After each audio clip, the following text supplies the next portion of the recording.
On your live. Welcome everyone to the week 4 Aurora season. It's your caster, the host with the most, Neptune, and I'm joined today by this wonderful duo of mine, my Pookie, War. Oh my How's it going, gosh, War? Neptune. Dude, I am so excited for this matchup we have today. We got the Luxembourg Land Sharks. We got the Ishikawa Izanagis. I don't even know if I'm pronouncing that right, but I do not care. We got two banger teams that are around middle of the power rankings. I was texting in chat earlier today, and I was like, guys, we need to just figure this out, okay? Which one of you is like mid at the game and which one of you is actually good at the game? Because right now, with the way you guys have been playing, I do not know. I don't know why you didn't decide to put Moon Boons in that sentence, though. Yeah, and anyways, so these two teams, the teams that have actually won maps, how's it going? Hey, I Yeah. won maps before, not matches. Oh, true, But true, true. anyways, let's get focused in on this match though. Today we're gonna have like that young rookie coming in as Knave, like really probably leading that charge for the Izanagis actually, right? Versus the powerful Wind, the diamond player last season to hit GM right away from that transition. So I'm really key on that matchup and how that's gonna affect this game. As well, I really like how we're gonna be seeing like a hard sync like Pokemon guy versus kind of almost like a middle of the road kind of team. Obviously, it's not middle of the road. We got high GM players, low syncs, but relatively speaking, with Pokemon guy in the lineup, the huge flux is like War, and the Land Sharks are more of a mid team. So I'm really excited to see that, as well as perks. This should be the perk system. Let me go ask them. It should be, yeah. I can double check in a sec here. As we switch over to the match right here. Oh, this team does not have 2. This team has 0. Somebody said they set up the prod sheet right, and they did not set up the prod sheet right. But anyways, I'm not here to make fun of Panini. I'm here to cast this game.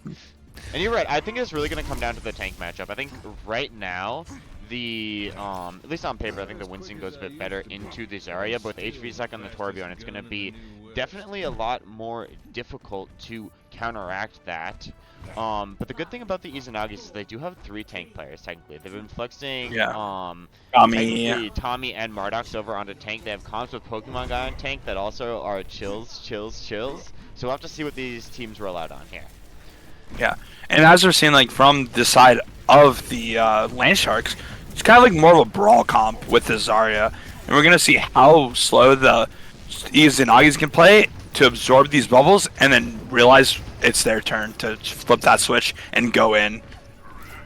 Yeah, with Lucio, you're benefiting a lot of this, like, faster play, trying to use the on-nade to sort of set up some big picks. The Reaper Bubble TP in, though, does a ton of damage. Actually gets the punishment onto Moon, but the point still not flipped over. And Mardox looking to capitalize on a kill onto Jack, but jumps a little bit too far in, punished by HV. A really nice catch trait there. And the Luxembourg Land Sharks take early control. Now you see how quick these swaps are coming out, Neptune. Talk to me a little bit about this new perk system and why it's beneficial to swap really quick. It's really beneficial to swap early, especially after one fight loss. Get that XP going. In the later, it doesn't really matter because you have a huge XP increase, right? But to be honest, you don't play for perks low key. At least in the current state, you just play the game normally, and the perks are a nice cream bonus, right? And as you see, this swap is going to do dividends for this roster. Being able to run over Wind right now and clean up this kill and eventually win this fight out. Yeah, the Ramacho definitely going a lot better in towards the Zarya and able to have the sustain to prevent the punishment that HV and Spano were trying to push up. And now you can see the Izanagis taking a tight hold onto this point, but still an ult advantage going towards the Luxembourg Land Sharks because of those swaps. Yeah, those swaps are just massive, and we're seeing Knave already at like that ult charge that he should be at, and he's just gonna keep pounding this front line. But Knave is just doing incredible work. Wind is doing incredible work in tandem with Spinal, getting on that backline and just enabling him like that to get these Blossom plays, these backline picks.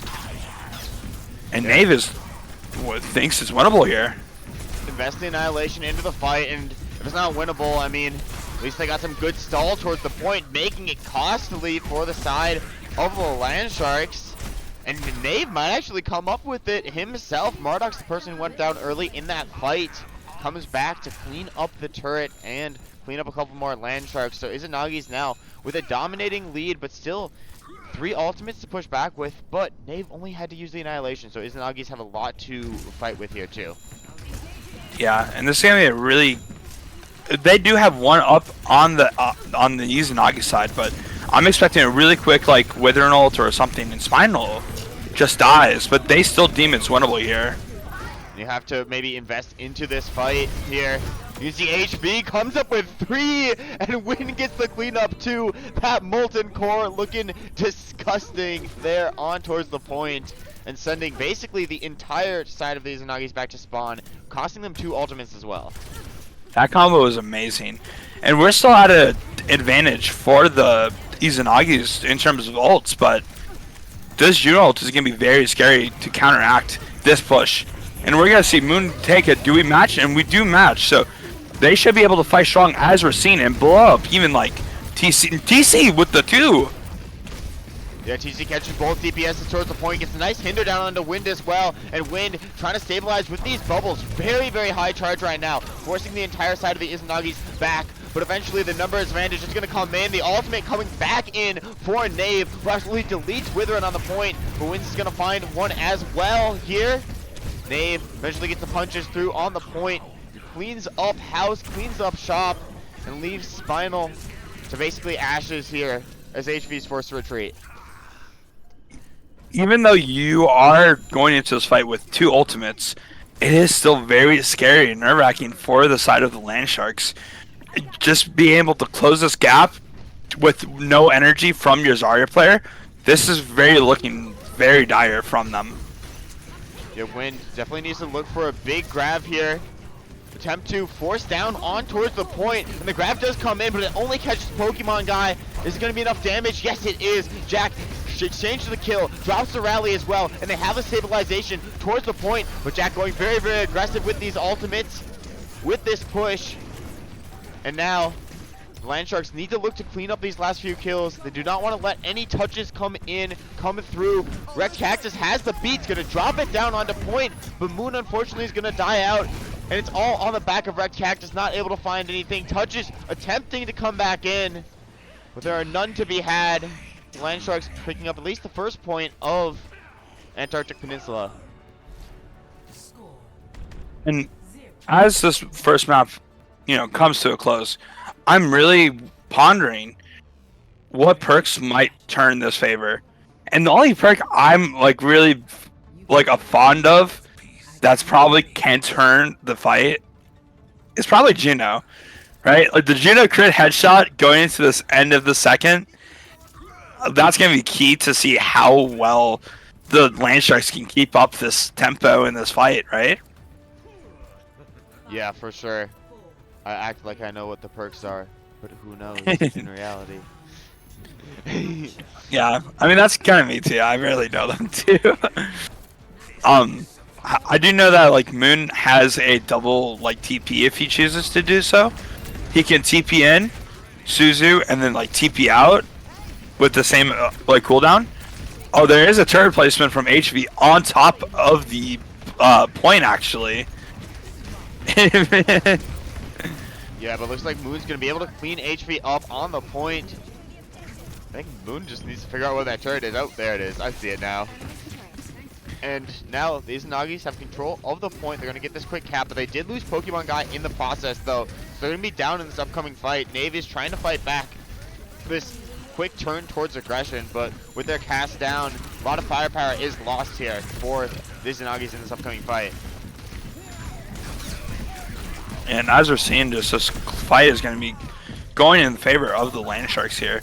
Just with that high power energy from Wind, from them not being able to reset, is definitely a pain in the butt. And honestly, if I'm the Izanagis, I would be if I was Pokemon guy, I would be going that May. You know, he's very confident on that character, and it would shut down Wind a lot more than what's currently happening in this game. Yeah, but I mean, at this point in time, you're on the Ram, you're on the double hit scan. I feel like you're on characters that the Zarya should not be farming into, but Wind still managing to farm most of the time. Unfortunately, he's taken down into that fight. Marduk's dealing with another awkward turret, but the damage has already been done. The point's going to flip over to the Izanagis in a very quick fight win. Yeah, and if you're the Land Sharks going into this next fight, all you're going to do is just play really slow for those energies. That June ult from Withering, this is going to be so impactful. And all the Izanagis have to do is just realize when they can flip that switch and either go in with like Nave ult or like Moon ult, and hopefully, well, Spinal gets picked in the back line before anything can happen. And now they're just going to take this straight to point. And if they do decide to touch, yep, hit you with the double DPS ults. Double DPS let's use. Marduk is going to drop in an ult of his own, as well as Nave. The stacking ult on top of it. They believe it's a winnable fight, and Nave's able to be sustained on the point with the help of the beat as well. But the points flip to the Land Sharks' favor now, so even if kills are found here, damage is already done. I gotta say, I love these turrets by HV though. Yeah. They're like so funny just like seeing them randomly in like the skybox even. Or they're like bugs on the walls, bro. Yeah, it is. It is. Oh, I thought he was just like causing it to bug. I'm not gonna lie. And Jack is still switching his characters around. Now officially onto the Ana, and they're just cleaning up shop. Yeah, I mean that's the disadvantage of always switching. You're not able to build up those perks, get that long-term value in these matches, and now we're on last fight territory where we have HV, Jack, and Wind all looking towards an angle, but looks like the side of these Nagi, they're gonna read this. They're gonna have the high noon as a zoning ultimate just for this point. So whenever somebody contests, TC looks to pop the high noon, forces every single person back. They need a touch against this. They're going right into the lines of TC, down towards him, but trades have been exchanged, and Wind looking to be the hero once again on the point.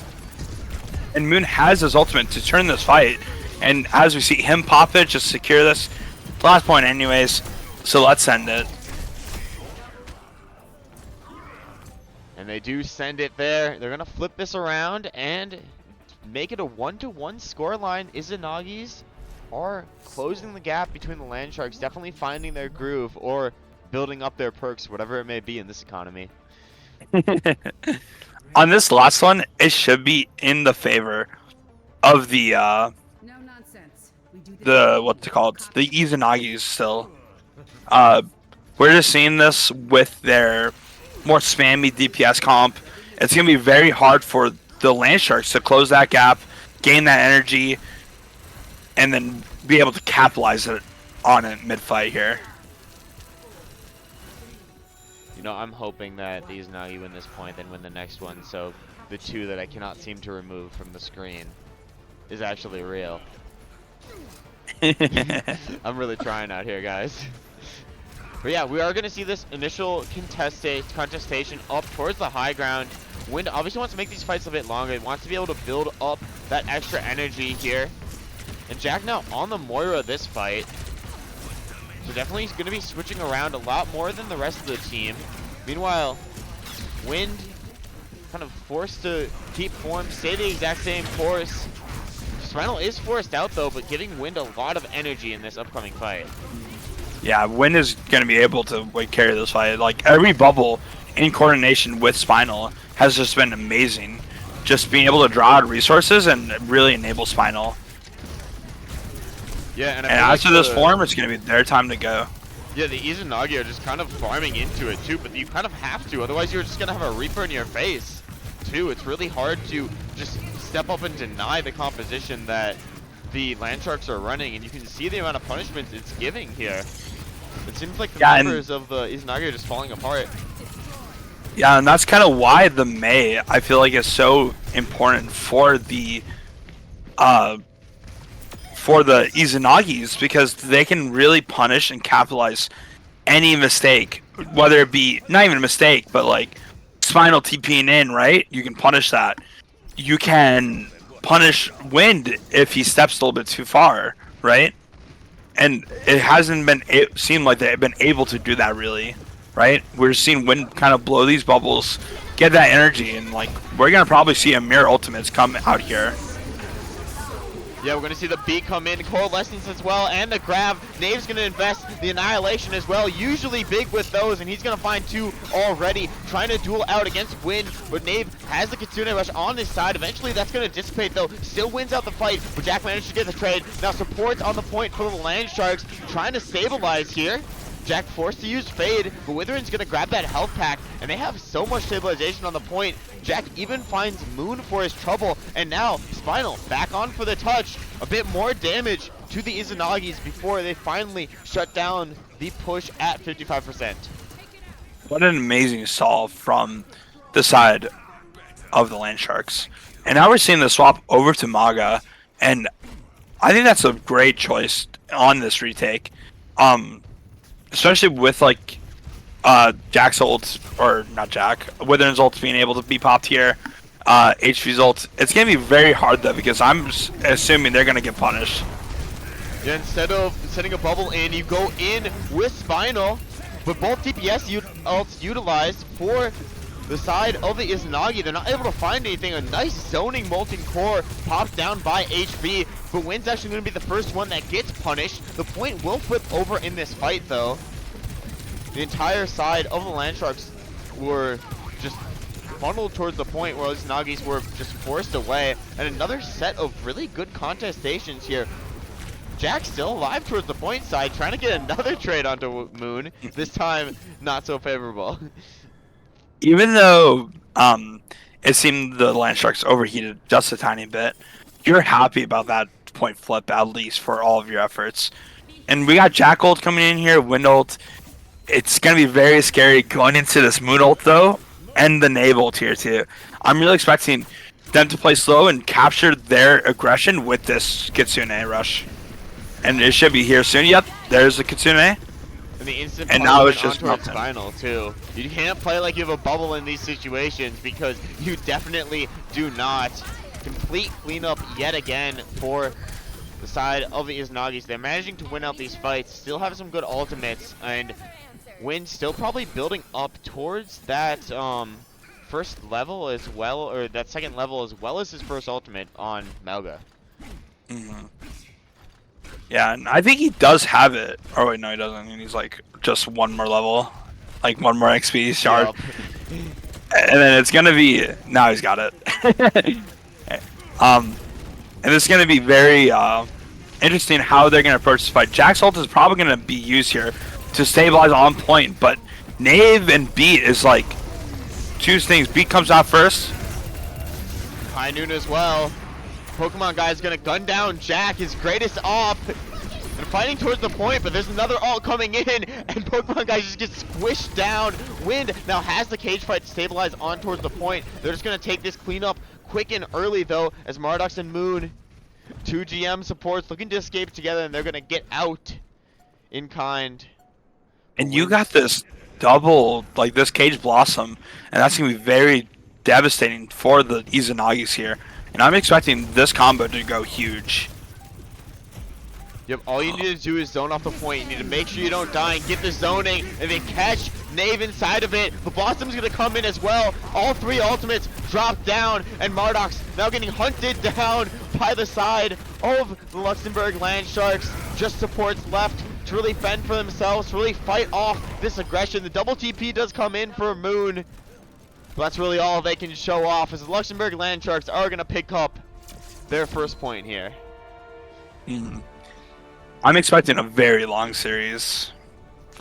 I mean, we're going to be in for a treat tonight. I'll take it. I'll take it. We get to look at HV Sec on the Torbjorn, claiming that play of the game. Chills. Oh, yeah. This is great. This is excellent. Oh my god. What an amazing play of the game. Dude, I was there for that. You know, that was a crazy moment. Very crazy moment. Crazy. I was crazy once. And speaking of HV, wait, watch this. What if I go to stats and then I click this button? Look at HV. He's You got it? apparently a Reaper player according to the stat sheet, and apparently he has 1,000 seconds or 1,000 minutes, I don't know which, on Reaper. What makes more sense in this situation? I don't know, Neptune. I don't know what you've been told. Working hard is all I know. I guess Torbjorn is all he knows, and Reaper too. But Final just had to steal the Reaper from him. But yeah, in reality, the team of the Land Sharks did look pretty good on those maps. I did like the swaps. I was kind of questioning the Malgo when it happened, but it ended up like boding very well for the team of the Land Sharks. Yeah, I mean, honestly, it's really nerve-wracking deciding when to switch those for sure. Even though Wind was able to get to level 1 really quickly, just that's why it's weird. I feel like the tanks, maybe I'm wrong. I haven't read all of them. The tanks seem like okay for like even level 3. The big ones that I know of are the Ana one. The Ana one feels massive. The crit on Juno for her weapon feels massive. And there's like some like really good qualities of life, like amp radius being larger at level 3.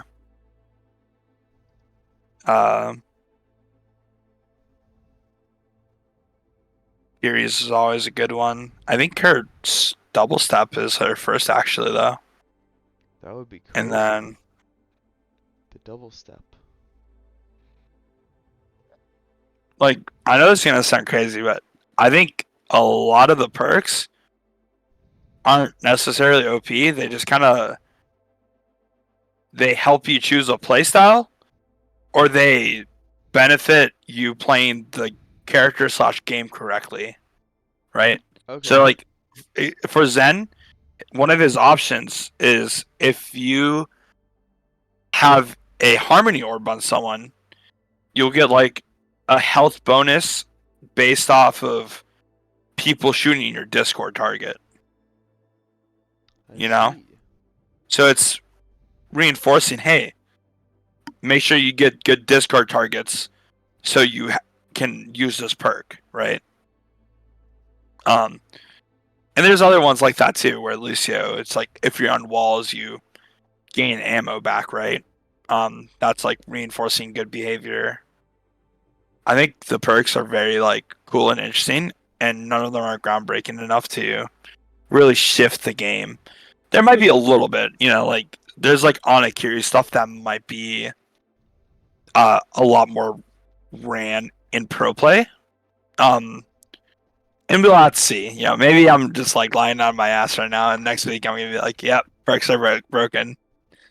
New meta based on perks. Basically, what I'm getting is perks are just Overwatch and Blizzard's way of Pavloving players to play the game correctly, right? I think so. Yes. Nice. Anyways, very interesting. Yeah, next map selection from the Ishikawa Izanagis is going to be King's Row, selected by the Izanagis. They're going to keep in the same lineup, and Razmontaj is going to go in for HVSec over on King's Row. Thoughts on these changes, Neptune? I'm absorbing my thoughts right now. Oh, nice. Well, I'm absorbing fixing the prod sheet. I mean, I'm still expecting this very Ram versus either Mog or Zarya. I think Wynn's probably going to be trying to force that Zarya as much as he can, right? But on a map like this, that'll probably be nil to none, right? Especially if TC makes that switch over to the Mei. He might feel more motivated to make that swap on a map like this, where Mei gameplay is very, very noticeable / like meta. Other than that, like for Raz, the Raz switch is like gonna be really nice for having that spam damage. I know she really favors that like Ashe, that Pharah. As whether we'll see them, I'm not too sure. I think it's gonna be very hard for her to set up on like Ashe. So I'm expecting either a very like something to help the backline or maybe her do herself, you know? Like I think Pharah would be like kind of a sleeper pick that she could pull out and do well against these Izanagis. But kind of seeing this final pick makes me really feel like she's going to be picking that Ashe here. And as you see, the TC swap is coming out to that Mei. And yeah, Wind is not going to have a fun time. That's all I know. Yeah, who wants Wind to have a fun time? Like, if given an option, never let this guy have fun. That's Oh the best no! way to live life. Yeah, any of the highest ranked players on a team should not have fun. That's true. Actually, they should be tasked with carrying the team. Wouldn't you? Carrying agree, the team, carrying the team, and getting counter swapped. Yep. Yup. And they should also be tasked with calming, and also like playing the game at the highest extent. And keeping up the mental and everything. Yeah. Oh my god. Yeah, 100% everything. Yeah. And if your higher players aren't doing that, then they're just throwing. Yeah. Yep. Anyways, you see, Pokemon Guy took your advice, went over to the Mei. Yeah. And this should be very punishing for the Land Sharks, but they're still playing very amazingly. Clearing these high grounds with these bubbles, playing slow, and just dwindling their resources here. Yeah, very good look here, trying to diminish those resources, but Raz does get caught here. Luckily though, Wind still alive, still healthy, but you can already see how the walls are getting used to attempt to get punishment on towards Wind. And nades are already being used to sort of get this follow-up. Raz though, realizing not many hit scans on the side of the Izanagi, is gonna swap over onto this Pharah pick. Attempt to get a bit more damage onto Knave uncontested in the skies. Yeah, and I like it because it feels like you're able to work the map a lot more and get these damages onto like very important side lanes. Where, as we saw, like she kind of got punished earlier, and the side of these Izanagis are able to stabilize and use these walls like just amazingly, and just gonna try to be punishing Wind and reset his energy, which they successfully do. Yeah, and that's a big punishment early. Wind definitely felt like that fight was winnable there, but unfortunately shut down. Jack is still in the depths, I believe, fighting somebody. His demon. I really need to see Jack go top right and like call their backline here. I think that's gonna be so important, and we do see Wind go into this Rissa, and this is gonna be very spammy. And unfortunately, like we're seeing, just like this very stacked main, but you really want to just see more of a spam look come out, and we are seeing that. But I wish Jack would like take some initiative and like, ooh. And the 3 ults come out of these Izanagis, and if you are the Sharks, you just take that and great trade onto Moon. The Land Sharks are able to go fast now, and hopefully use Wither ult to be able to take this lead. But I'm still scared of the Knave Pokemon ults here. That's gonna be very, very difficult for the Sharks. Yeah, you got two, maybe the best zoning ults in the game. If you're trying to fight with the Orbital, you have all the way to fight in against it, and oh my gosh, that's a 3k freeze right there. But luckily, Razmataz able to reply with this barrage here. A bit of movement on that too. You can see she got one of the new Pharah perks. Or if they just updated Pharah, I don't know, to be honest. I'm the not Pharah perk, yeah. I'm not a perk enjoyer. I can't say I know perks. But yeah, nice quick cap there. Yeah. And like great live and turnaround of that Blizz. Like TC did have a great Blizzard there, getting 2 of those players caught in it, but that was not enough. You can see how difficult it is for Knave to sort of push into the spam comp. If he tries to enter in, that's going to be a lot of damage. Luckily, walls are there to stabilize again. And Knave able to step forward, really take control of this choke again. This is going to be really hard to fight against because even if Raz tries to look for an off angle, it is not very many you can take here. Yeah. It is really hard, and it sucks that they lost that previous fight like that, because when you go into this risk comp, you just have to play slow versus the Ramacha and just burn those resources. But ever since they die, like, you have to start that cycle all over again, right? And now you're able to see like that. What I mean, it's like you start that process over again, and you have to not get picked like that again, right? But maybe it's one of them. They might team with this combo, try to punish DC, and the punish does come through, but the trades are just trading. Yeah, and if you're on the, defensive side, I think you're very happy with these trades here. Izanagi's still able to keep complete control of the point. They still have 2 ults to give here. Rectactus is going to drop his, but a counter from Witherin comes in. And Nave's just cleaning up in this fight again. Wind manages to get 2 though, so it's still a very winnable situation. Pushing Nave back in towards the corner, but there's no supports here for the Landsharks. And the stability is there for Nave.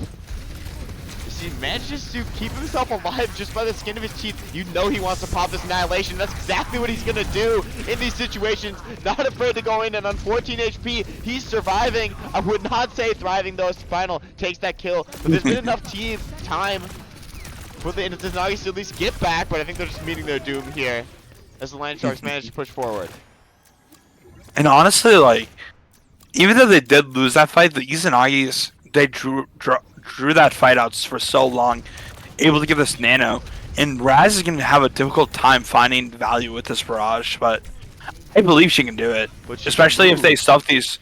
Exactly, she can move, they can like really stuff these chokes, but it's going to be rough, and Moon is closing ever so fast to this nano, and Moon has that perk that he gets nano himself, so I'm really key to see what he does during this nano boost here. You can see him already looking for the off angle, putting a lot of pressure down onto Raz, preventing really the barrage to come through here. Very neutral fight here, but because it's taking so long, it's basically last fight territory. I think the Landsharks are realizing this. They want to set up to make this a very good fight. They're going to try to combo these 2 ults. And it's going to be the double nano to try and counteract this.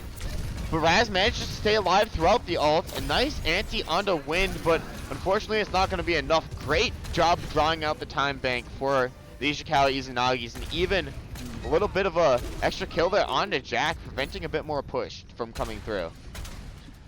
Yeah, great job to like just really stall that out. I would have loved to see like more of a proactive nano and look to even like Moon get a kill, right?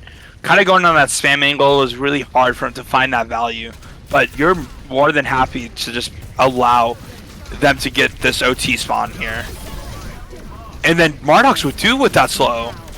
Oh, and he's looking for more. He's hunting for more. And unfortunately, it's against a fully healthy Wind inside of an orbital, so it's going to be very hard even with those headshots, but they are going to manage to clean up and yet again force the last fight territory, this time on 3rd point, where the spawns are definitely in their favor. And they still have a lot of ults to drop into this. They got the Deadeye, they have the Annihilation, and they got support ults building up as well.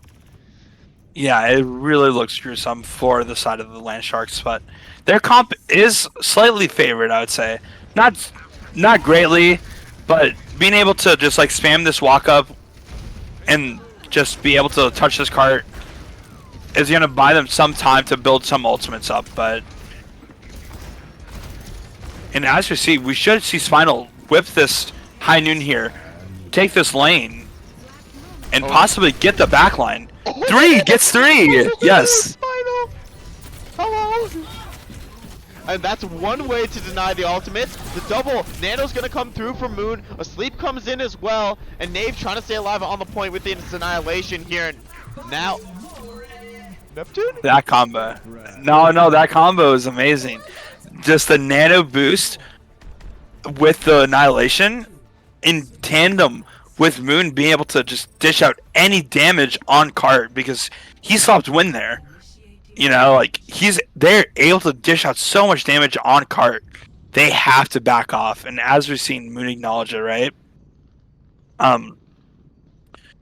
Yeah, no, that was a great play from the side of Nave and Moon to just win that fight alone, right? And great job from the Land Sharks being able to like get that noon play. Like I was saying, like you should be able to play slow, force them into the end of third, and do like a play like that. That was great recognition from these Izanagis. And I'm wondering what's or no, wait, sorry, from the Land Sharks. Great play from the Land Sharks. And all we're seeing is just them pondering what they should be doing here. And this comp looks so annoying to play against for the Land Sharks. Or the Land Sharks comp looks so annoying to play against. Chills. Jack's on Mercy, guys. Y'all should be shaking in your boots, I think. Wait, chills. Jack's not on Mercy. He's taking the slow walk of shame back to spawn as his team told him, get off Mercy. Cowardice and behavior, coming back fast on the carry. Cowardice behavior. Shaking my head. Shaking my head. And we're just gonna be just seeing this like slow build up. It is really annoying to like probably out spam this comp and like punish, but it seems like they're doing like a pretty decent job at dishing out damage onto the win real quick. And no one's really punishing any DPS that are kind of walking through the choke. And even though this is definitely a very persistent comp, a very annoying comp to deal with here, it's very easy to be punished if you play it incorrectly. And you can see Spinal getting punished very early by Mardox, going into the crosshair of the feared DPS of the Ishikawa Izanagis. Some quick cleanup from Wind though, managing to force Ice Block to get 2 for themselves, and now Jack awaits Pokemon Cry, waits his greatest. Oh, yep. Love to see it, Jack. Love to see it. Yeah, even though like I feel like the Land Sharks engages are a bit sloppy, they're being able to make it work with as well as like Raz being able to hit that back line during wind stomps, and during that fight, you know, like Raz was preoccupying both Red Cactus and Moon, and even got a final blow on her on Moon too. And you can see how well this double engage is working here. You have Spinal go in with the dig, and Wind just follow in with the slam. They catch Pokemon Guy again, and they're going to get Nave cleaned up as well. The spam from the side of the Luxembourg Land Sharks is looking very good, and they're setting up for another play just like this, sending both Spinal and Wind over towards the right side of point. Yeah, the synergy between Wind and Spinal have been just supreme all game long. Whether it be on map 1 with the Reaper and Zarya, or map 2 with the Venture and the Maga. And I'm expecting this Nano to probably come out onto Choke during this engage. Nope. The cage fight's gonna come out though.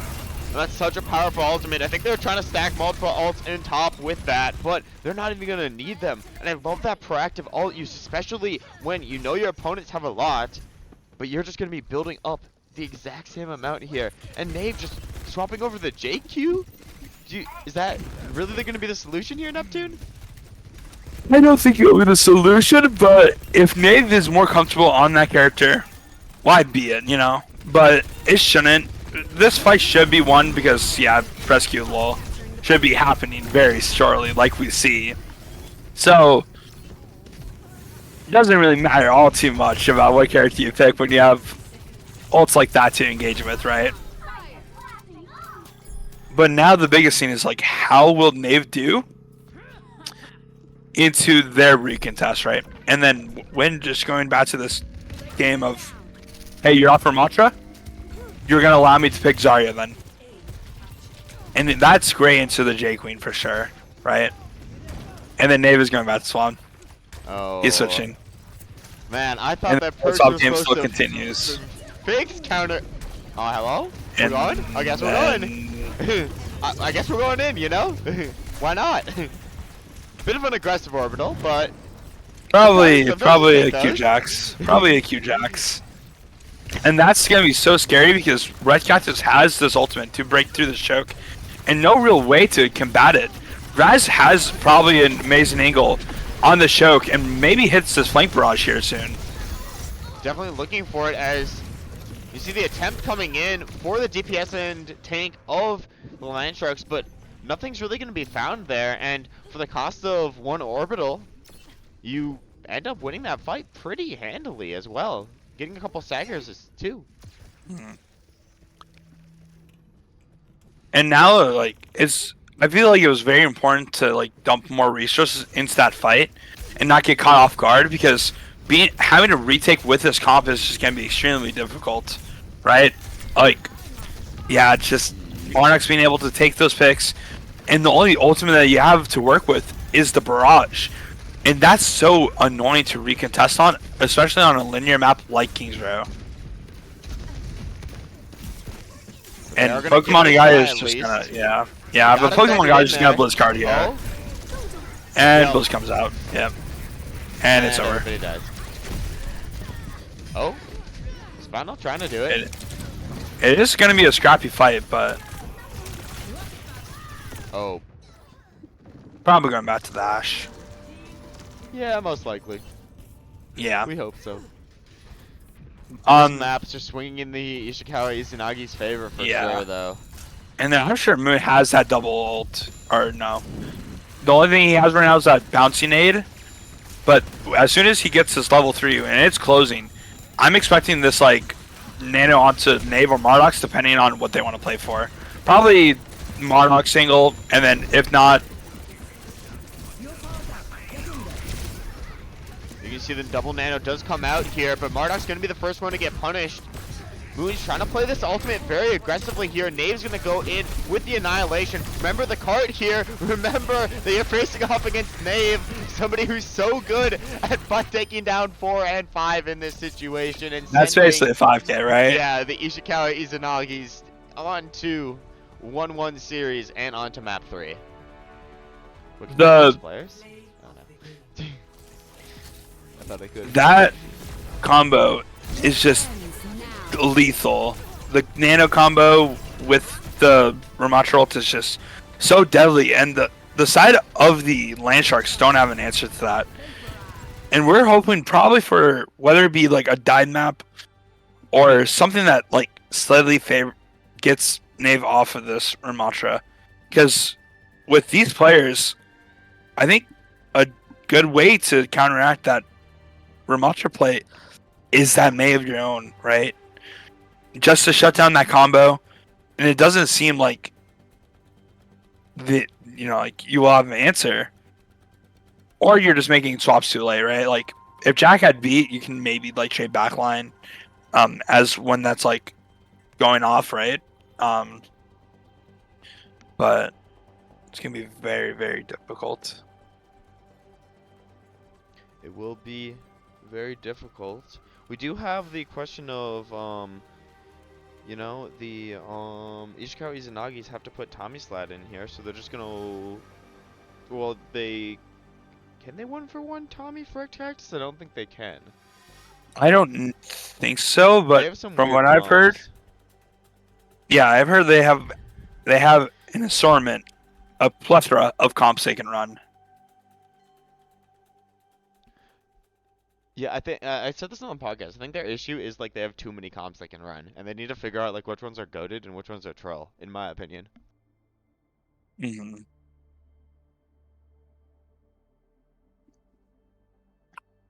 And this is still looking scary, And that's kind of even what I was seeing like with Moon at the end of the draft, where Moon having that like really high SR on support in tandem with his DPS SR too, right? Yeah, for sure. And I mean, for the last pick in the season 7 Aurora Esports draft, you're definitely getting a lot of value with Moon here. Oh yeah, for sure. Definitely makes sense to be last pick, Surely. Surely. In this SR economy, I'll say it makes sense. It actually did, because actually so much something I mentioned was like, I know for me it's like once you just get later into that draft, it just becomes so hard to like fit that SR in or make it like worth, right? because you're really trying to find like more of like those like middle of the road value picks, right? And that's something I even had difficulty with this season, right? Where since I did my trades, I really had to like look for value in the start, and then um kind of like had to skip on value picks, right? Mm-hmm. Well, I mean, I think you did get some very good value picks for sure at the start. Oh yeah, exactly.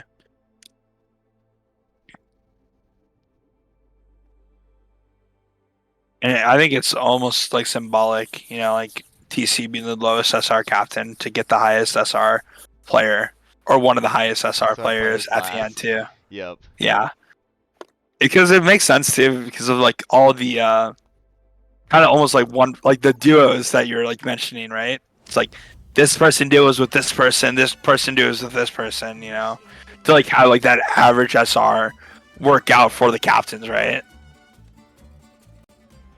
That is true. And also like I feel like a lot of these duos are very friend based, you know. And there's, to be fair, there's some people who I want to duo with who do not work to duo with. But there's some people like Neptune who I'd love to duo with every season, but unfortunately he signed up to be captain this season and I couldn't duo with him. It was really sad. Wait, are you signing up for captain next season? Are you going to? We'll discuss it later, Pookie. Okay. Right now, let's focus right back Okay. on this match. Going into this like dive mirror, and Navis favoring that Winston play, and then something we failed to notice and mention: Jack is moving over to this DPS, and Raz is onto the support.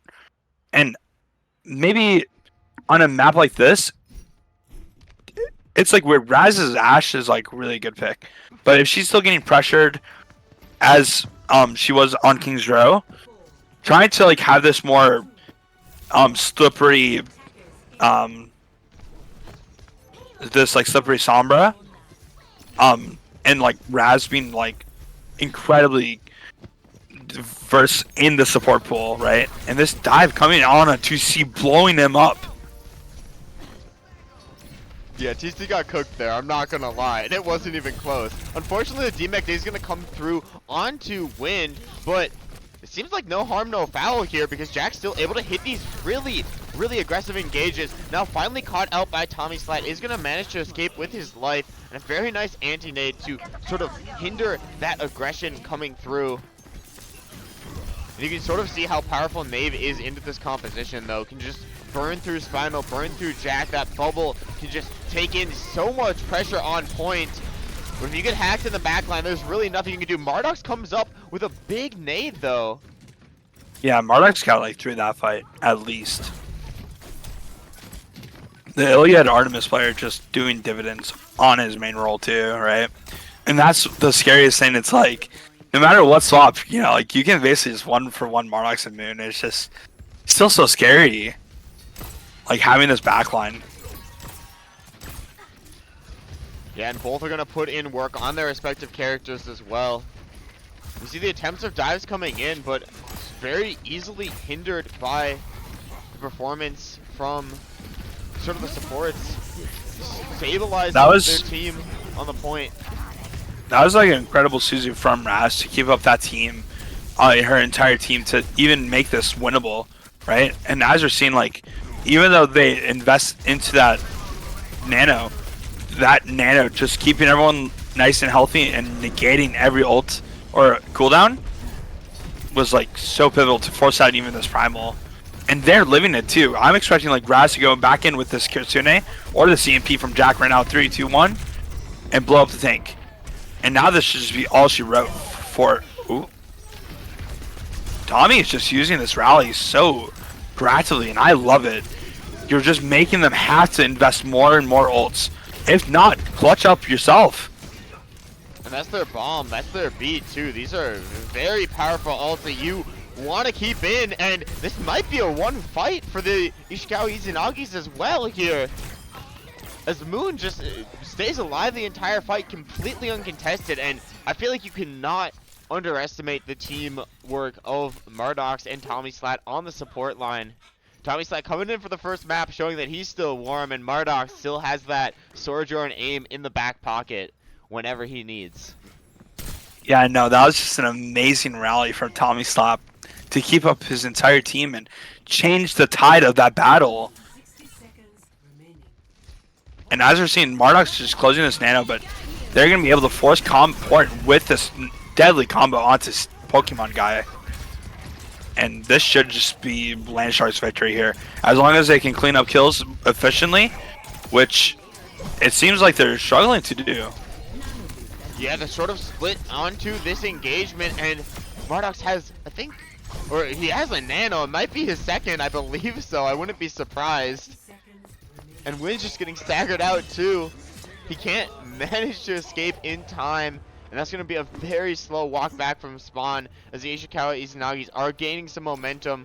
Jack trying to now swap over onto the Pharah. But he has no perks here. He has no ults here. It's really just Wynn, the only one close to a potential ultimate. Yeah, and as we saw from like the last round, Tommy Sly was able to just shut down any point touch, and I'm expecting that to be here soon. Yep, just brawl with Tommy on cart. 3 ults on cart. Just clean up. Chills. Wow. Chills.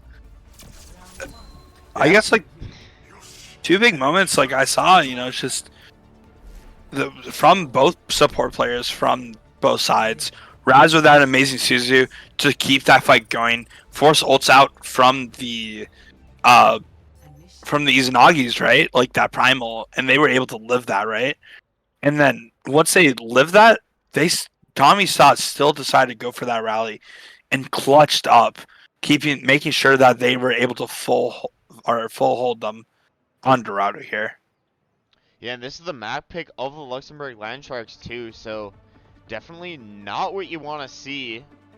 I mean, they could just be attempting to, and I know a lot of teams do this, the Bajas would never do this, but they could just be attempting to remove the escort pick, so there's no escort hybrid pick, and they can just play Brawl for the rest of the maps.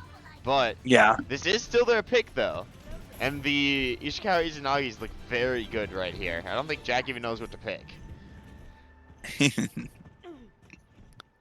And let me even go to the schedule. Oh, and as you do, I just want to give CGL1 a big shout out for the raid.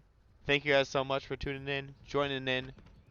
Hope you all had a great stream on whatever you guys were doing. Have a nice night if you guys are leaving, but feel free to stick around for some more Aurora Esports action. Mm-hmm. And as we're kicking into this, just a very interesting comp from the side of the Sharks here. Maybe like Spinal going on this Bastion to really just shut down and blow up Nave here. And Nave is still sticking. No, I jinxed it. Yo, he's watching the stream. Someone tell him to switch back. Oh, chills. So this stream. Sometimes that's just what you need. The eye in the sky. Letting you know what to pick. And despite all this, the Ishikawa Izanagis has already pushed the cart like halfway, by the way. Yeah. So like this is not lost time by any means. In fact, I'd say this is a very good use of your time. Yeah. And even though like people are dying left and right, Moon is just still able to escort this payload ever so slightly, you know. And now, just now, he's getting that attention, but him getting that attention is opening the map for the Izanagis to make way, right? And it's very scary to fight against a Genji as a Cass, as a Bastion. You can see just how much attention Moon can draw, how much attention that Nave can draw as well on the other side of things. Putting down a whole lot of pressure here. Something we really didn't mention, by the way, Pokemon Guy over to that Mei, just being able to like probably shut down, if not just play for the spam at a more consistent value. He's been kind of blowing up a little bit, right? During the elevator fight, he kind of just blew up on Cass, but him being go on Mei, have that survivability, and be able to brawl like this onto cart. And Nave does get the nano, double nano for Mardox here. So Nave nanoed up is going to be a very scary sight to see. But a bomb is going to come in. This has to be massive from Wynn, but it's not going to be able to find anything. And the point may just be left uncontested. Jack with the Deadeye. All that's standing in the way of the Ishikawa Izanagis right now. And I don't think anyone gets a really good touch. The May's going to touch first, die, and yeah, that'll be the Izanagis taking Dorado. And they had so many more ults to give in that. That looked easy for the Ishikawa Izanagis there. And they're going to be moving up to match point.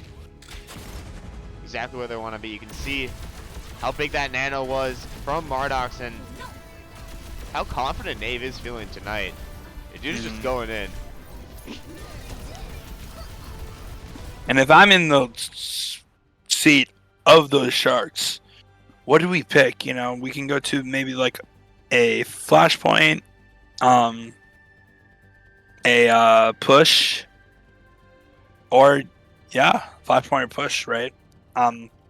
No, you send him to Clash because you're toxic. That's no, not an option. Not an option. Not an option anymore. It's not? For real? It's removed because it's a bad game mode. Oh, for real? They removed it? Yep, they did actually.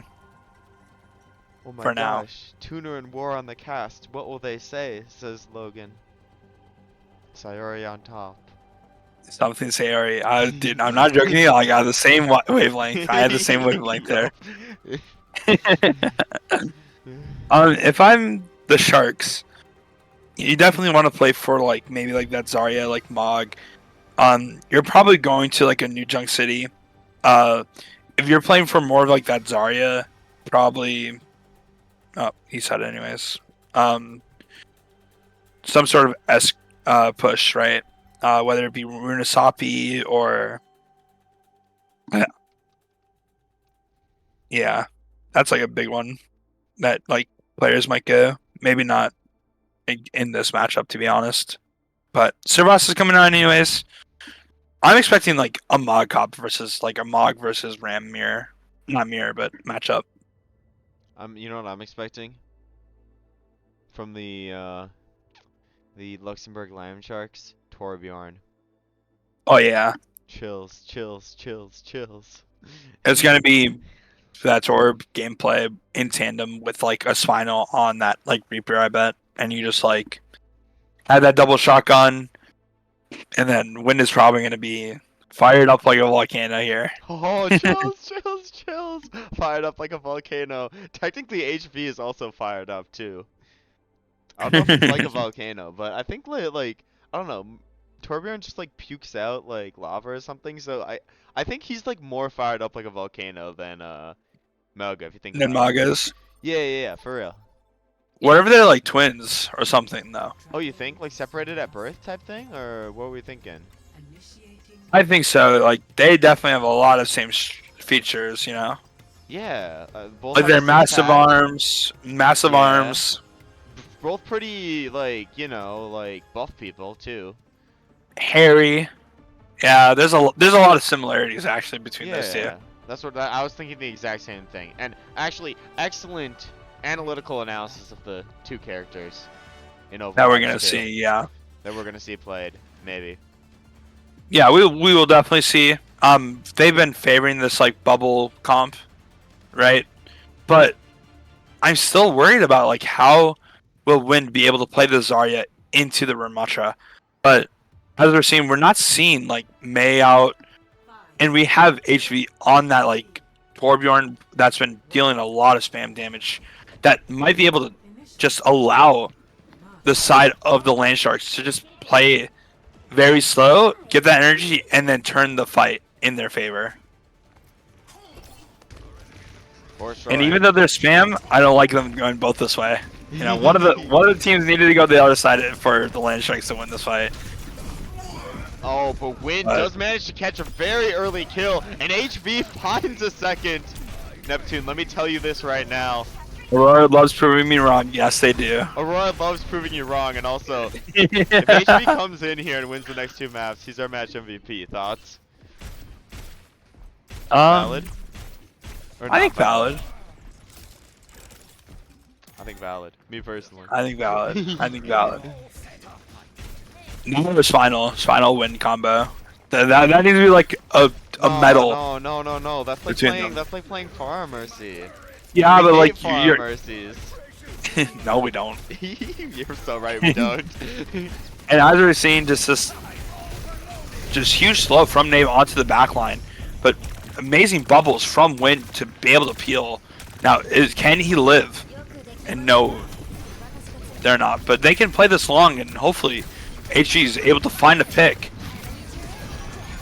And Wind is going to step forward on towards this point, but the damage has already been done. The cleanup is there on maps that play this fast. It's going to be hard for Wind to keep the energy high in these fights. And Mardox has already built up to this Kitsune rush, likely due to the amount of damage he's doing right now. Yeah, just amazing damage from the side of HV. As we know, it's going to be very hard to just retake.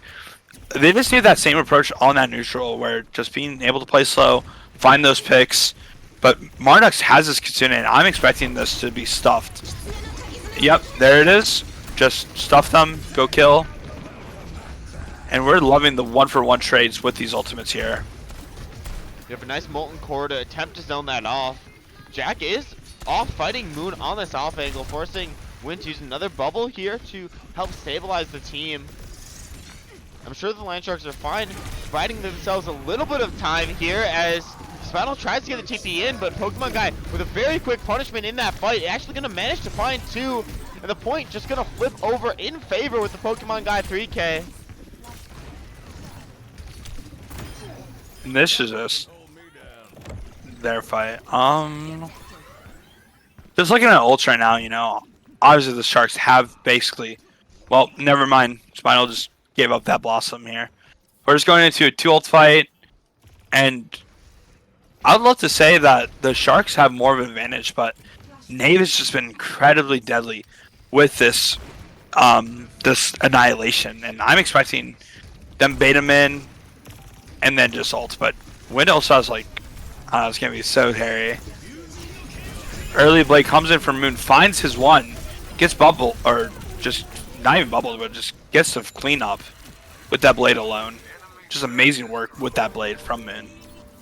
Yeah, great cleanup, great way to use just one ultimate to decide the fight there.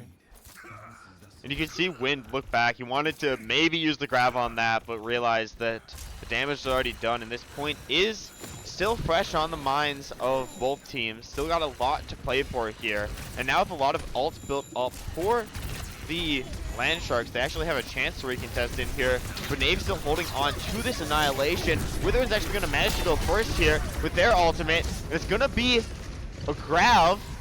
You got deflected though. I was just about to say. Oh my gosh. Oh my Moon. And the worst thing is, like, they're just able to keep going with one ult and win. One ult win. And even like that fight, they were able to just invest 2 ults and still lose. And if I'm the side of the Sharks, I'm getting nervous about this series and going into this last point, because this retake is going to be very nasty. And HV has his ultimate, but it should fall very shortly here. Yeah, you don't even want to use the ultimate here, but you're going to drop it on the point anyways. I guess it forces out the Annihilation. That's all you're happy about, yeah. But like we mentioned, it's just the ult cycle from the Izanagis are just supreme. Just now they have this Juno ult and the Blade here for this next fight, and the Sharks have nothing to play for. And that's the scariest thing. It's just, how are you going to take this neutral fight? I'm expecting like Spinal over to this Genji. They really need to crash out on Wind Slam and just go crazy here. HV's got to be the only like level 1 player on this, or level 2 player on the side of the Landsharks too, just because of all these swaps coming in so late. And there's so many ults to give here. Tommy Slat with the orbital just annihilates HV on towards the point. You still have Moon holding onto this Blade. He is not going to need it in this situation. Yeah, HV is the only level 3 player, and I think people just now got to level 2 after that fight. Yep. Withering still at 1, Jack still at 1, and yeah, that's gonna be very scary because, like we mentioned, now everyone on the side, except for TC right now, has a level 3 able at their disposal. Luckily, an early pick does come through, but it's going to be a Suzu onto the blade. Some quick cleanup on the point. Looking to catch Withering on this rotation, but gets booped away, actually. The cage fight managing to stabilize the Land Sharks at least a little bit here. And finally, the cleanup is going to come through. Bit of an attempt at a boop. Doesn't matter, though. The Luxembourg Land Sharks, it feels like they're getting the point for the first time in ages here. And they do have here some we ults are to fight with as well. We're all at level 3 on the side of the Sharks. Just being able to finally pick what they want and hopefully be able to snowball. And rightfully so, you have this beat, you have this blade beat to trade backline when Nave goes in with his ultimate. And as scary as he's been, just having that combo to win this fight is going to be very important. You have to go early, you have to go aggressive, and that's exactly what Spinal's going to do here. A well-timed Suzu, though, from Mardox, attempts to keep the team alive. Even though Spinal drops very low during that blade, I'm sure he got a bit of health steal from that move right there, helping the side of the Luxembourg Land Sharks keep control of the point. Actually, it got flipped over throughout, so there is still going to be another touch here for the Izanagis, and Nave has the Annihilation, wants to close it out right here and right now. Yeah. Rightfully so, HV has his ultimate, is going for very proactive and trying to clean up, and TC is on the flank. It's kind of unlucky that HV didn't find any value, but this beat is still alive. Mardox gets picked. And this is such a hard fight to ask for. You're fighting into the beat. Nave's been so good with the Annihilations lately, but not really able to find anything. And Jack and Tommy with a... Jack was just playing with his food. Our others might watch that and say Jack's whiffing every shot. We'll let people be the judge of that. But the double support ult from the side of these Izanagis versus the cage fight and the Kitsune here. And I'm trusting that Tommy and Mardox don't stack their ults. It's probably going to be a Mardox ult into a Tommy ult, if anything here. And we're going to see that 1 point of Lux for surely. And as we're going to go, Mardox ult, fight strong, and then Tommy adds his ult in counter of the cage. Yep, and that's just going to blow the cage right out of proportion, right off the point there. Even though Jack had a Kitsune rush of his own, still on the point here. Actually might be helping the team a lot. Nobody's cleared this HV-Seg turret on the point. Finally it gets taken out, taken down. A very long fight. Using a bit of ults there, but costly on either side, so no harm, no foul.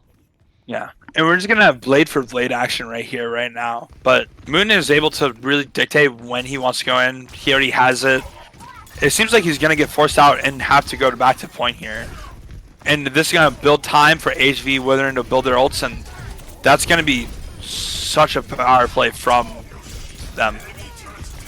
And HV actually finds the early pick on the Pokemon guy on the point. HV actually catches 2 as well. And I don't think, if you're on the side of the Izanagi, I don't think you can invest into this fight. You gotta give it up. You gotta let it flip over, and that's exactly what they're gonna do. And the scary thing about that is you didn't even get to use your blade, and now you have the Molten Core and the blade to reply with. Yeah, and if they take this slowly, Withering is gonna be able to give this beat by the time Moon is able to find a play with his blade. Oh, that is a bit aggressive there, but they're going for the play anyways. The Izanagis. Moon is backcapping here, just drawing all the attention for his teammates to go in, and Moon is able to escape, and them get picks and just clean up here. Oh, but the side of the Luxembourg Land Sharks, they're investing into this. Down 2 players. They think this fight's still very much winnable, or at least stallable on towards the point. That's exactly what they're going to go for here, especially with Spinal back now. Nice Nave, or an anti comes in from Nave there on the point. It's just going to be cleanup, but in Luxembourg Land Shark, characteristically, you know, good, very good stall towards the point. We'll see if Withering can escape with his life, but he doesn't look like he can there. These staggers are so sad. And if HV gets punished here, they get it's still going to be so scary to get this touch. And you're buying time for players like Pokemon Guy and Tommy to get this ult for this cage fight. And as soon as Wins pops it, it's going to be able to just probably use. Yeah, and Win trapped into this corner, but manages to find a little crevice, a little bit of safety here, and drops the cage fight as well. So he's going to trap the entire team in there. And it looks like the side of the Izanagis, they can't really fight back through it. The damage is just too much. Trapped inside that cage, they couldn't break their way out. And this point's going to go over to the Luxembourg Landsharks. They're still fighting strong here. Pokemon Guy on the May now, seeing what he can do. Yeah. Well, he's been on the May, you know. Wait, has he been the start, or I swear he was on something else? Well, he did have, I think he was on something different, but he was able to build Blizz, you know, he blizzed that fight, right? And, you know, like, I'm kind of favoring the side of the Sharks for this fight. They isolated TC and did not punish, but they're making this scrappy. If you're killing our captain, we're gonna punish you, right? And they're made it scary for them. Spinal decides to have to blade this and clean it up. And something like I'm an advocate of is just like using your ult to clean up fights. Right? Just clean it up, worry about it next time, right? And there's no worrying here. You know, you got Jack ult, you got HV ult. The only thing really scary is just this Moon and Naval ult here, Rampage, which might be very, very scary if you don't have an answer to that right now. Yeah, and they are, in a sense, kind of lined up for it, but Win definitely not afraid to go in and not afraid to punish Pokemon Guy. And you can see there's just a change of tempo. They're investing these ults so quickly. They don't give their opponents a time to react, and HV, yet again with 3, yet again, the Molten Core comes in massive. And we're seeing Win posture up in this corner just to go for an in play, and I love it. Like, you really need to do this to catch them off by a surprise before they get any ults off. And even though the Kitsune's in their face, they're just inting in again. They're not scared in this fight. They actually have a really nice turret set up for this as well. But Moon has to be the difference maker. He will. Duels onto the point against Spinal here. And he's going to manage to win this one out. Yes, he... Oh, okay. Dash exchange. A little bit of a trade. But again, flips into the Izanagi's favor. You know, and like we said, like, that surprise fight just allowed them to get 2 ultimates out from them and get to 99. And you have a lot of answers for the side of the Izanagis right now. Like, you have this before this Rampage, you're able to cage fight here. And we're probably going to take this, like, quick fight. Ooh, unfortunately, like, these cooldowns are just getting forced out. Dave definitely wants to look for the ultimate here, but now trapped inside. Question of, is this going to be worth it? Just trying to fight through it. The Blizz is going to come in, though, with the help of the Orbital Ray from Tommy Slat. And that's some very nice cleanup on the point. I think we're going to be going all the way here on Suravasa. 0.5, 99 to 99. And I don't know if there's an advantage here. And I think I have a spoiler, chat. Okay. I think the side of this, you know, yep, they got it here. They should. It's a fast Spinal goes crazy here. Nave has a big ultimate here. And Spinal's still slicing and dicing, but HV's the first one to find a pick in this fight too. And Spinal looking to catch this punishment, but on an awkward off angle. HV's gonna manage to find the second. Has the core down on the point. TC, the captain, trying to keep himself alive. You need to focus on Mardox here. Mardox is gonna take some names with him. Now we have Nave back onto this ball character. It's gonna be a battle of touches, and Spinal with some very nice cleanup. Moon has to rotate out, go back for this health pack, then recontest back in. It looks like Luxembourg Landsharks have stabilized onto the point, but there's still touches to be had. There's still a C9. No way. No way. I thought it was the other team. I thought it was the other team too. Yeah. Yeah. I guess for me, I thought it was gonna be in this favor of the Izanagis, but they weren't able to force out, and that's the amazing deflect from Moon here. But they weren't able to, or they weren't able to find the Suzu onto Jack to make that Rampage a bigger ultimate, you know? Because I thought that was going to go huge, especially with Marduk sending that tempo in that alleyway. But, like I said, everything loves proving me wrong here, you know? Yeah, I mean, I feel like you're just, like, saying these things so they can be wrong, you know? Oh, of course, you know? You know, I just do it wrong just for you, you know? That's true, that's true. Topaz showing some Sharks love in the chat. Love to see it. That's his former team right there.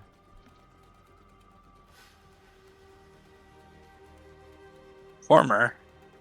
Is it not? He got traded off the Sharks, right? Oh, I mean, that's right. I don't know why, but, like, you said former teammates when I was thinking, like, just win, you know? Like, they're still teammates on college, you know, if anything, you know? Yeah, but wins and op is what I heard. An op Wins to and op. everybody. Yep. Yeah. As Booney said, as expected with a player that has such a long history with the Shark, Ring of Honor level player.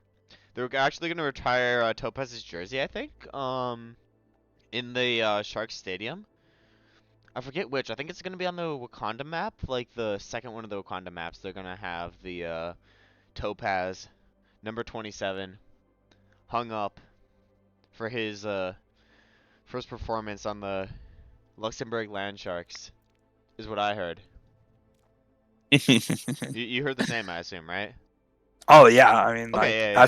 that's been echoed through the halls of the utmost esteemed. Yeah, I mean, why wouldn't it be, you know? No reason for it not to be. And oh we my are going gosh, to an amazing map 5 on Esperanza. is Our that your favorite map to Yeah, oh cast. yeah, I was about to say, like, this has got to be our favorite map. Do you want to lecture people on how to play this map? I feel like I've genuinely had like 16 VOD reviews just on Esperanza, and no VOD reviews anywhere else.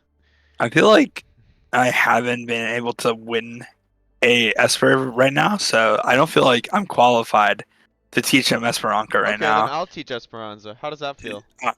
I would love that war. Okay. Wait. How do I make it so Esperanza isn't won by the team? 0. Let's try that. Thank you, Booney. Hopefully this is goated. Oh, chills. Next map, Esperanza. Oh my gosh, this is a map 5 banger, everybody. Get ready. Yeah, Pumping I told you at the horses. start. I was honestly hoping it'd be a roll. Then I'd honestly know more about these teams. But now everybody in PR official is going to be like, oh, but the team that won took 2 maps off the other team. And vice versa. So they both must be mid, you know? I wish it was a roll, you know? Like, wish that one of them ended up good. And one of them ended up mid. But I can only I think it's whatever your heart believes, you know? You think? Yeah, definitely. It's just whatever your heart believes. Okay. Well, my heart believes that a team that has my friend on it will win this game.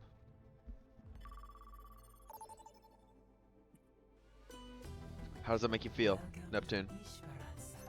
I'm just like studying right now. I'm just like, who are your friends in this? Yeah, Like, I don't know. is it Nave?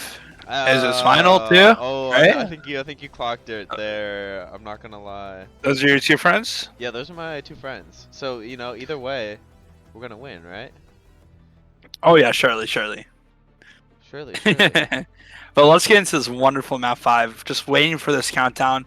to see what heroes they select here. And I'm expecting the same old, you know. Just something I should mention. Moon is back on that support, and then Mardox is over on that DPS. And it's actually kind of nice because I don't know what you've been seeing what they're doing. Like Mardox is just this like hit scan player for them, and Moon's like that Genji player for their lineups, you know. And something like we're noticing is like Mardox is able to find a lot of picks in those early fights, and I feel like that's gonna just help keep them afloat in this. And we are not lying. I thought this was a lie. I thought HV Jack Mercy was not going to be a thing on rollout. Of course it's but a thing. They are rolling out on it here. And now when you see the Mercy on the other side of things, Ishikawa Izanagi is just like, it's got to be just like chills, right? Like, what are you going to do to counter this? Dive. When the Mercy just goes in with the team.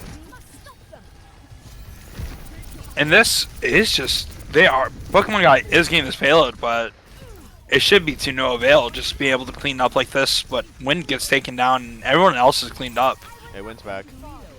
Wind is back. Pokemon Guy is just pushing that payload, by the way. Pokemon Guy is just winning the fight game for them.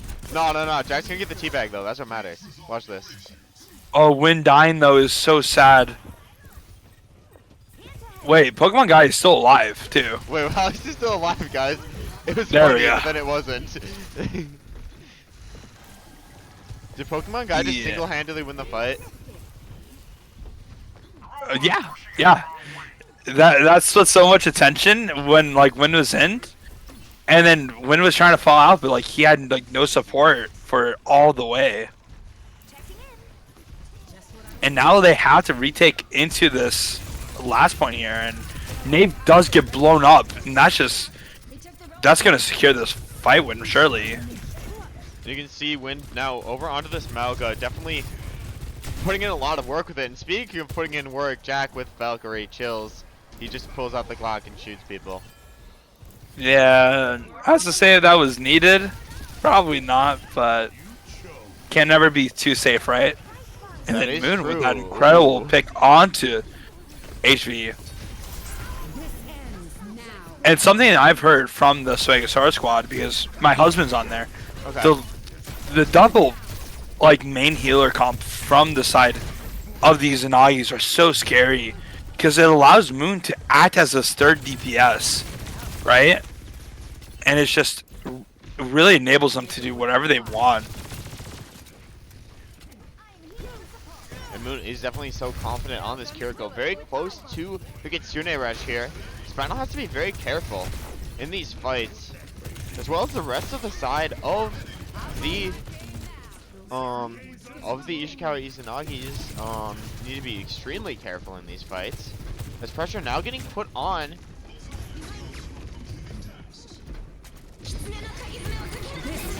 It is going to be a rush, comboed, or I guess I should say used on the other side. There's going to be the Blade and the Overclock. But Moon's still trying to fight back here. Catches HV from the heavens, from the skies. And now it's just the supports of the Ishikawa Izanagis trying to escape this fight. Trying not to get staggered, not to get punished in any way, shape, or form. But eventually they will. Taken down on the point, and the Luxembourg Land Sharks are going to take the lead. Yeah, and HV is just putting up... I didn't know HV was like the Surge Go with a Mercy Pocket here. He's putting out numbers, right? Just finding those picks, and I wasn't really expecting him to. Definitely putting in a lot of work here. We see Malga versus Malga. The cage is going to come in from Wind, but a freeze is going to come through too, and that's just going to be complete punishment here. Nave now with a cage of his own if needed, but I don't think they're going to invest into this fight. It's just complete full wipe team kill for the side of the Ishikawa Izanagis, and this is a really back and forth affair now, Neptune. Yeah, at least we got 2 ults out with that fight, but you know, every fight is winnable, and this is where we can teach some Esperanto play. You know, if you can't push that far, just give it up, go back to high ground, and make them retake. That retake with that Mercy Pocket would be so devastating, but not having opted for that and opt for this retake, and they are able to like have this Valkyrie, but it is still very scary fighting into this cage. And with Withering going down just before the ultimate procs, it's going to be all in the back of Jack to keep the team alive and healthy, but Jack's going to manage to get the res out mid-Valkyrie. And it looks like the Luxembourg Land Sharks are really just stopping the Izanagis right in their tracks here. And I'm very disappointed that we did not get another teabag from Jack onto Tomb Crater. But I'll take what I can get, you know? Yeah, this is where like you have that opportunity to really just push this lead and really establish yourself in a good spot in this map, right? TZ has his ults pretty much soon, Moon does, but the 3 ults from the side of the Sharks should just win. And like we're seeing, just take this cart on point. Jack will be able to get this res. Surely not anymore. Maybe he's not. So pressured. Yeah, so pressured. Oh, he's got it now. You see, HV is the only one that listens to the advice of keep the high ground, and HV is the one who's farming this map. Exactly. And everybody else is being fraudulent. By the way, on this map, make sure you never leave high ground. Unless you're pretty trying much to get a kill like HV did. Yep, and then chase even more. Yep, and always chase kills. Always chase kills. Very messy fight, but they are able to just get out of only 1 ult, and like now they are able to just like use. I hope Wind just uses his ult to like bait it out, or like we said, we can just kite, go back high, and how is Pokemon Guy gonna use his ult to like engage with? You know, it's so hard. But now he has Blizz to counteract. He's just gonna drop it. But Nave is so low in this fight. He's gonna go down, and the stabilization is just there. The entire team just managed to kite back. Look at how far this bot has gone, and you're forced to use the wall to just stable the fight. But the point's still pushing deeper and deeper. Spinal now with the blade. Some Xing action here. Marduk's trying to be the hero in this fight, but now facing off 1v1 against Spinal. Spinal's gonna clean that one up.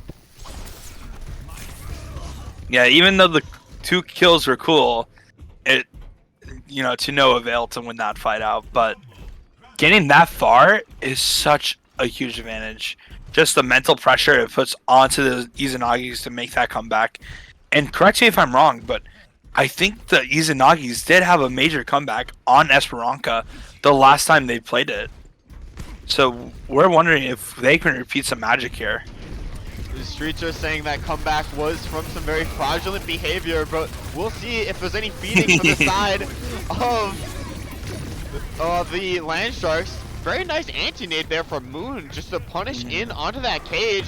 And this is really good cleanup in the fight here. Now we're going to need to see a lot of disciplined gameplay from the Ishikawa Izanagis, but winning that first fight in such a clean fashion is sort of exactly what they needed. They did manage to get out the orbital ray from Withering as well, which is a and the Izanagis coming up. The Izanagis do have this double nano going into this fight pretty much soon. All they're going to do is build this nano and just give this Marduk's ult, and Marduk's is already just pressuring this top left here. If that's exactly what you want to do here. You want to take the angles, try and claim as much space as possible. Got a Malgo versus a Malgo. Riveting gameplay on the low ground. The shots coming in as well. Finally a wall to disrupt some things. And it's Overclock versus Overclock, and Marduk is going to find HV, get that shutdown, and it's clean up towards the point as Marduk gets 2-3. And all Withering's left to do is stagger themselves, drop down dead onto the point. And Neptune, you talked about comebacks. Usually you're the person that jinxes this, but what's going right here for these Izanagis? What's going right? Just definitely being able to play slow. I'm a little bit nervous about this fight, but Pokemon Guy should be able to get a good ultimate onto this cage fight. But Jack is also building his own way to this ultimate. But Red Cactus too is a really pivotal member to get this lead. You can see the does bait Blizzard. And now I'm expecting Jack to go in with ult here. 3, 2, 1. Ult's point. And HV's gonna manage to clean up one. Jack's there with the Suzu to help stabilize on the point. The fight flipping in favor of the Luxembourg Land Sharks, but still a lot of time here. No staggers out from the Land Sharks, which is very nice. They are going to manage they're to staggering Moon. get... Oh, well, he does get a kill though. Yeah, okay. I can't say that was the best trade, but I don't think it was the worst trade either. I agree. I mean, Moon does get back faster. No, No, he doesn't. He gets close. Yeah. And Red Cactus does have an ultimate to break through, and they do get front high, so it seems like, alright, this is actually bad. Wither and Spinal has to get massive value here, and Red Cactus has to fuck up his ult. What will happen? It's so exciting. Both ults. Red Cactus Amazing Suzu. You have Spinal going in, but he's antsed up, but he manages to catch one though, and Win finds the second as well. HV still holding towards the hideout, but Marduk's with the three. Marduk's trying to be the unsung hero. It's 4. Wants to close the map out for the Ishikawa Izanagis. Wants to get the shutdown on HV, but HV stalling out the point. 5. And now it's all going to be on this time bank. Who's going to have time to touch? Will Spinals be able to get there in time? Will they get punished out? Remember, there's only 2 on this point, and they're going to come back with this ultimate. But Pokemon Guy manages to catch one. Pokemon Guy's going to die. Oh, he gets the Blizzard out. But HV still killing the ops on point. Shutting them down. The double nano comes in from Moon. He's trying to make this a winnable exchange, but it is not going to be. For the Izanagis, the Luxembourg Land Sharks managed to clean it up in a banger end of the game. Even though he did get 5 right here, it was so just the trades were just the real killer of the Izanagis here. You know, even though you're able to get 5, just them being able to retouch is just holy. And now we gotta pick our match MVP. I think you're right. Yup. Even though he's your best friend, I think you're right. Like, when am I wrong, bro? When am I wrong? Name one you're never time. wrong. I'll You're wait. never. Other than that time no, I said the can't. Shanghai Sailors were gonna win the grand finals. That was awkward. Why did you jinx that then? What? Like what? I swear I did it. I swear I did it. But anyways, the Luxembourg Land Sharks managed to pick up a 3-2 nail-biter victory against the Ishikawa Izanagis, and we gotta go into our. Oh wait, I have the wrong winner. Why is this the wrong winner? Oh my, why did you pick the wrong winner? Why did you pick the wrong winner? This is not what I wanted, people. Oh wait, I know how to change it. Wait, give me a second. Luxembourg Land Sharks. Watch this. Chills. Chills, bro. Chills. Look at that. Beautiful. Alright, let's go find HV. HV MVP. Join somewhere. Oh, he's an admin, so surely he'll join us in this chat, right? Neptune? Surely. Surely.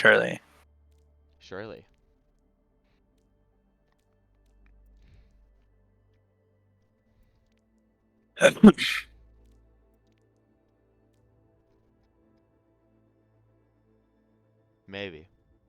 Anyways, that was a really close game, don't you think? Oh yeah, close game, amazing game. Just holy. So, do you think after this game, oh my god, HVSec has entered the chat. HV, congratulations on your victory over the Ishikawa Izanagis. What are your first reactions here? My first reaction is that was super stressful at the end there. I died on cart. I was like, oh, I'm dying on cart. My team was like, I don't know if that's the right play, but Spinal got the touch after, and then we had Orbit coming back and stuff, so we were able to, you know, maintain cart presence, but it was a little spooky. So HV, I have a lot of questions for you, my friend. As you know. But we're gonna try to get all these off of our chests right now.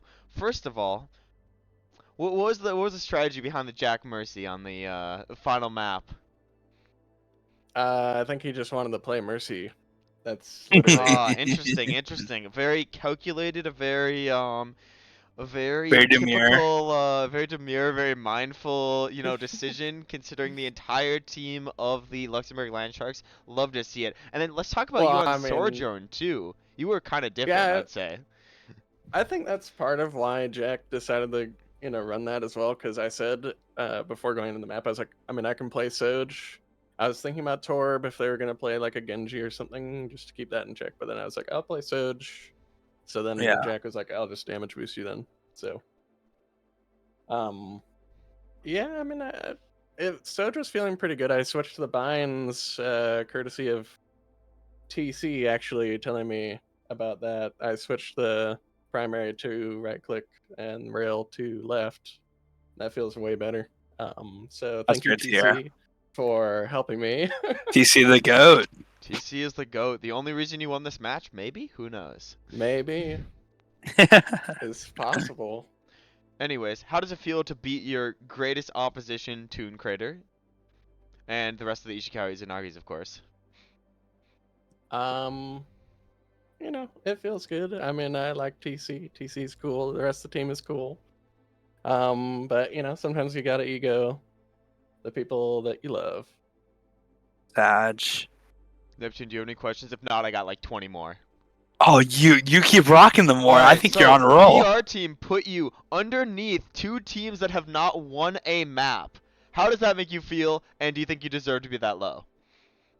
I don't really put much weight behind the PR. I mean, they're doing the best they can with what they have available to them, but we're here to upset that standing, and we did. That's exactly what I want to hear. Now, talk to me. Obviously, your team went 3-2, but you went 3-0. How does it feel to not lose a map tonight? I mean, the other maps were pretty close. But yeah, it is. I don't know. You're the only person who hasn't lost a map, I think. I feel like I've lost a map. Well, I mean, on this game, yeah. In this, yeah. But yeah. I don't know. I mean, Torb existing?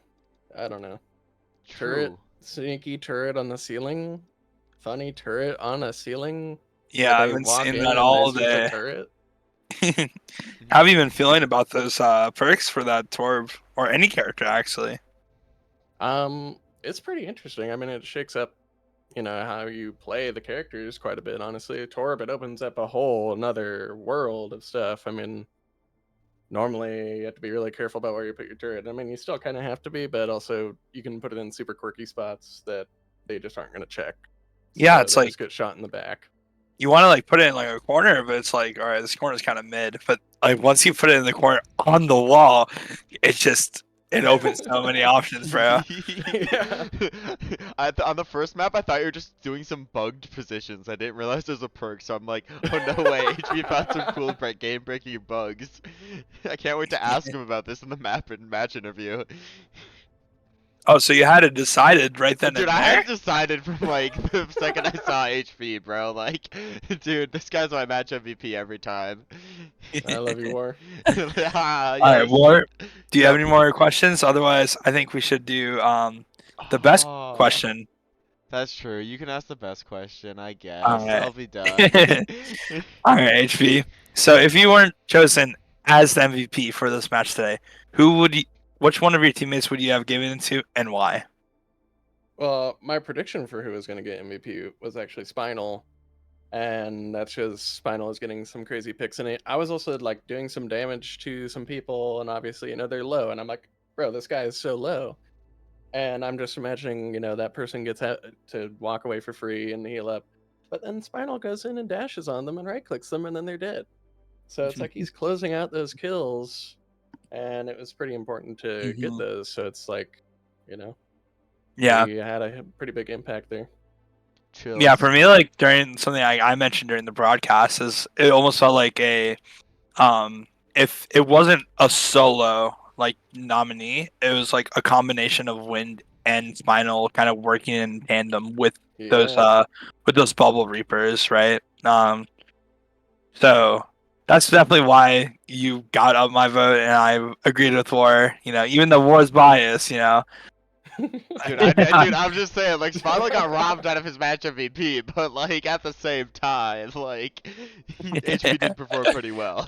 Yeah, and I think something like I mentioned that last game when you were busting out that Surge, great work. But definitely hats off to Spinal, and hats off to the rest of your team there too. Great, amazing Yeah. win today. Congrats. Get to upset PR. PR's never right. Go That's why PR. neither is community PR. So yeah, we're gonna set the world ablaze. All right, HP, you got anything else you want to say to your fans out there? I don't know. Very All right, that's amazing it. words. That's going to It, be you all know, for us on it's- Aurora Esports. Congratulations to the Luxembourg Land Sharks for beating the Ishikawa Izanagis 3-2 in a very close bout. And as the great HV says, I don't know.